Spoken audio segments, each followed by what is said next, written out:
Você sente que o mundo tá ficando mais chato? Os dias vão passando, você vai envelhecendo e tem aquela sensação de que as coisas estão ficando chatas. Quando olha para o passado, tem aquele olhar nostálgico e saudosista, pensa em como aquele tempo era bom, feliz e alegre. Um tempo em que você realmente se divertia com as coisas da vida. Eu me lembro que quando eu era criança, tudo era uma novidade e o mundo era um lugar inexplorado.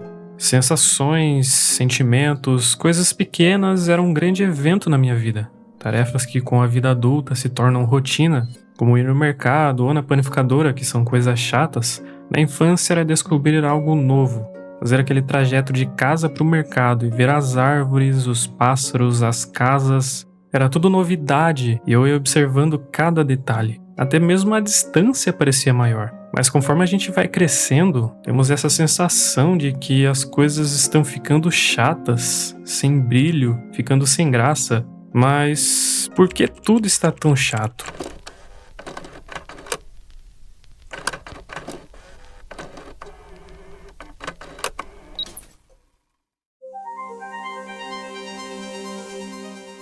Para tentar responder essa pergunta, vamos ter que voltar um pouco no tempo. Vou usar como exemplo os jogos, especificamente os jogos antigos, os clássicos que fizeram parte da nossa infância. Aqueles jogos que marcaram toda uma geração, que apesar de muitas vezes serem simples, eram bons demais e nos prendiam por horas e horas de tal maneira que no presente fica a impressão de que esses jogos proporcionavam muito mais diversão do que os atuais. Porém, será que só temos essa impressão porque esses jogos estão ligados com o tempo que nos trazem boas recordações ou os jogos antigos são realmente melhores? Antes de se aprofundar no assunto, pausa pra nostalgia. Sério, olha isso.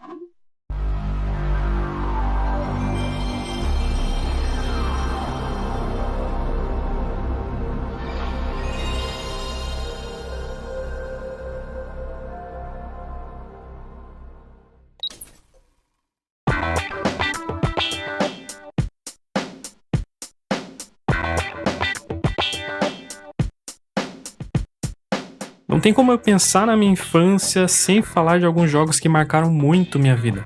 Me fazem lembrar daquele tempo que você ia no camelô e comprava 3 jogos por R$ 10 e sempre caía no clássico novo GTA, que na verdade era só o GTA San Andreas com mod. Ou o clássico Resident Evil 4, que é claramente uma obra de arte, uma pérola no mundo dos jogos. Mas pra mim, um dos jogos que mais marcou essa época da minha vida foi Driver 2. Sério, que jogo!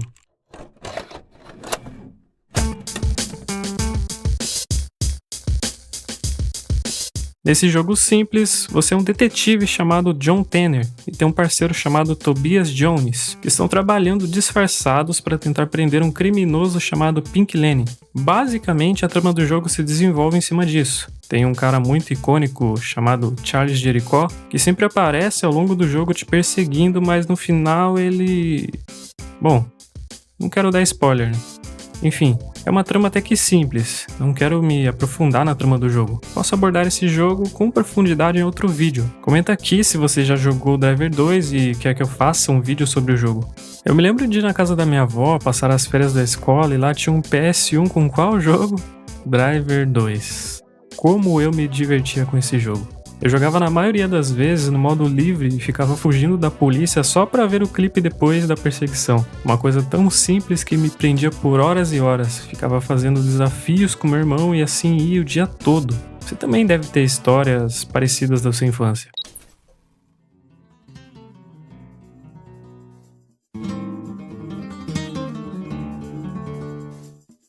Toda alegria, toda alegria. Saindo um pouco das Américas e indo pra Espanha, outro jogo marcante pra mim é Resident Evil 4. Cara, zerei esse jogo umas 30 vezes. A primeira vez que eu vi esse jogo já foi paixão pura. Nem preciso falar muito sobre Resident Evil 4, né? Simplesmente maravilhoso. Eu jogava ele no fácil. Sim, a versão de PS2 tinha o modo fácil. E descobrir aqueles cenários, os inimigos, a dinâmica da vila, os cultistas do castelo, a ilha. Nossa, foi bom demais. E quando eu joguei nas dificuldades mais altas e descobri que no modo fácil alguns cenários eram fechados, aquilo explodiu a minha cabeça. E zerar no modo normal, que desbloqueava o profissional, mano, só quem jogou no modo profissional pela primeira vez e tentou passar da vila com o Dr. Salvador te perseguindo, sabe o que é tensão de verdade.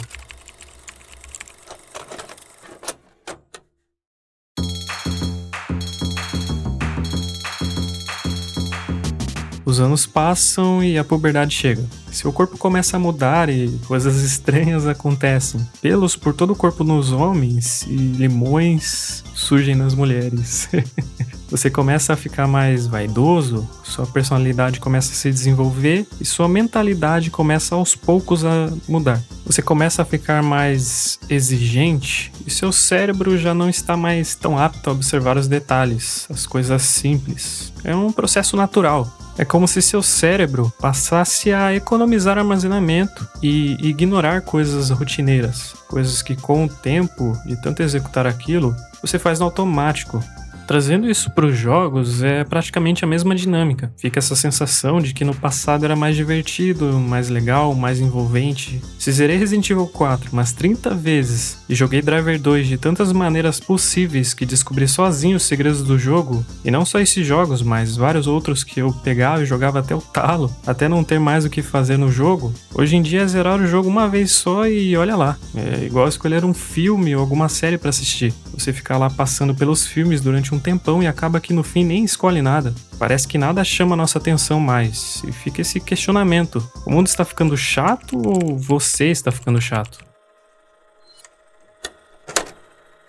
É uma grande questão.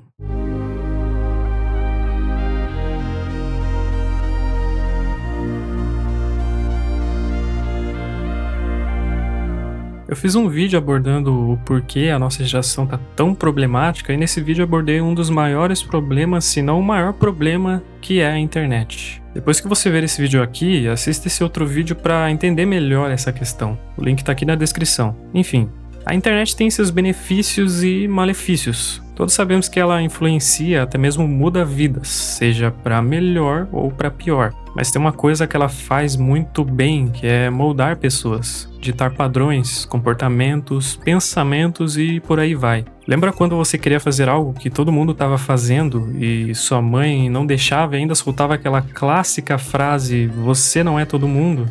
Então, a internet diz o contrário. Ela diz, você precisa ser todo mundo. Para deixar claro, eu coloco a internet como se fosse alguém só para deixar a dinâmica do vídeo melhor. Em algum momento, as pessoas passaram a pensar que, para ser alguém, você precisa ser relevante na internet, que precisa estar na internet, ser um influenciador.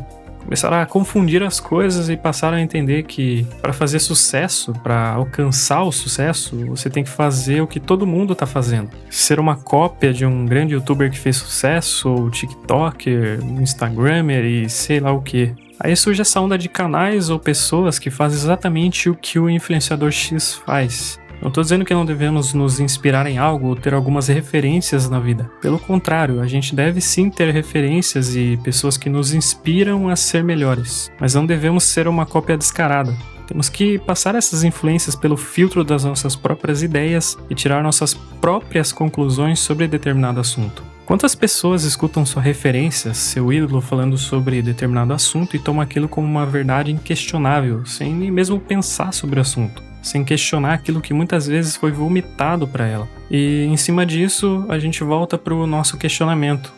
O mundo tá ficando chato? Ou você tá ficando chato? Vou deixar você mesmo tirar suas próprias conclusões aqui nos comentários. Qual a sua opinião? O mundo ficou chato? Ou as pessoas é que estão? Ou será que ambos estão chatos? O fato é que quando éramos crianças, tínhamos uma outra visão de mundo. As coisas eram diferentes. Mas hoje em dia, na vida adulta, vivemos constantemente sendo bombardeados por várias situações, exigências, responsabilidades e compromissos. Uma coisa vai levando a outra e nessa rotina a gente acaba perdendo o prazer pelas coisas, a razão pela qual viver. Não é à toa que a depressão só aumenta, né? Porque muitas vezes a gente chega em um ponto que não sabemos mais quem somos. Porém, quem devemos ser? A resposta óbvia, mas muitas vezes ignorada é: seja você mesmo.